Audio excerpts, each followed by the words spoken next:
యథార్థగీత.comలోకి వెళ్ళి మనకి లేఅవుట్ అయితే ఇట్లా వస్తుందనమాట. దీంట్లో ఇండియా అని క్లిక్ చేసి ఆర్డర్ బుక్ అని చెప్పేసి క్లిక్ చేయండి. సో, క్లిక్ చేసిన తర్వాత నేను ఆల్రెడీ చెప్పాను కదా! రోజుకి లిమిటెడ్ కాపీస్ అనేది మనకి ఆర్డర్ చేసుకోవడానికి అవుతుందని చెప్పేసి. సో, ఈ రోజుకైతే లిమిట్ రీచ్ అయిపోయిందండి. సో, అట్లా ఆర్డర్ లిమిట్ రీచ్ అయింది అని చెప్పేసి చూపించినా ఏం పర్లేదండి. నెక్స్ట్ డే మళ్ళీ ట్రై చేయండి. నాకైతే నెక్స్ట్ డే ట్రై చేసినప్పుడు ఇట్లా మనకి first name, last name and mobile number and మన email ID and phone number అన్నీ కూడా ఫామ్‌లో ఉన్న డీటెయిల్స్ అన్నీ క్లియర్‌గా ఇచ్చేసాయండి. ఆ డీటెయిల్స్ అన్నీ ఫిల్ చేసిన తర్వాత బుక్ ఏ లాంగ్వేజ్‌లో కావాలనుకుంటున్నారో ఆ లాంగ్వేజ్ అయితే సెలెక్ట్ చేసుకోండి. ముఖ్యమైన విషయం ఏంటంటే మీరు ఏ లాంగ్వేజ్ అయితే సెలెక్ట్ చేసుకుంటున్నారో ఆ లాంగ్వేజ్‌లో మాత్రమే మీకు బుక్ అనేది వస్తుందనమాట.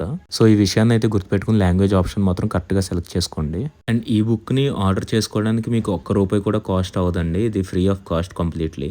కనీసం డెలివరీ ఫీస్ కూడా మీరేం పే చేయాల్సిన అవసరం ఉండదు. ఫామ్ అంతా ఫిల్ చేసిన తర్వాత ఆర్డర్ నౌ అని చెప్పేసి క్లిక్ చేయండి. మీకు మొబైల్‌కి అయితే ఓటీపీ అనేది వస్తుందనమాట. ఓటీపీ సబ్మిట్ చేయండి.